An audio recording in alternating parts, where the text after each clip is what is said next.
ఇది వంకాయ మామిడికాయ కూర.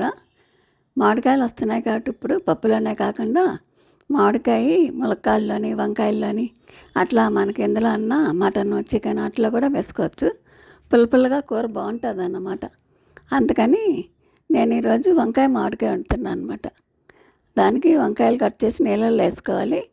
2 ఉల్లిపాయలు కట్ చేసి పెట్టుకుంటే 2 పచ్చిమిర్చి, మోగ మామిడికాయ కూడా కట్ చేసి పెట్టుకోవాలి.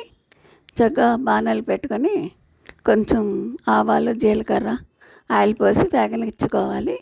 అవి వేగాక ఉల్లిపాయ పచ్చిమిర్చి వేసి కొంచెం వేగనిచ్చాక కొంచెం పసుపు వేసుకుంటే బాగుంటుంది అన్నమాట. ఆయిల్లోనే పసుపు వేయాలి, నీళ్ళు పోసాక వేయకూడదు అన్నమాట, ఆయిల్లో వేసుకోవాలి.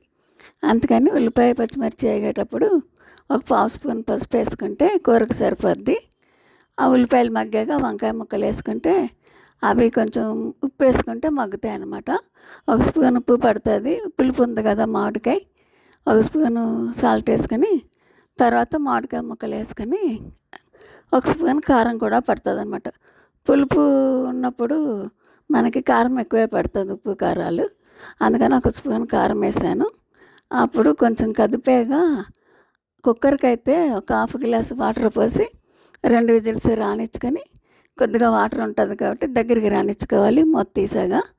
అదే మామూలుగా ఉడికించుకునేటట్టయితే కొంచెం వంకాయలు మామిడికాయ మగ్గనిచ్చి అప్పుడు 1 గ్లాస్ వాటర్ పోసుకొని ఉడకనిచ్చుకోవాలన్నమాట. ఇది కూర చాలా ఈజీగా అయిపోద్ది, చాలా టేస్ట్ ఉంటుంది, సింపుల్గా కూడా తొందరగా అయిపోద్ది అన్నమాట. ఇది వంకాయ మామిడికాయ కర్రీ.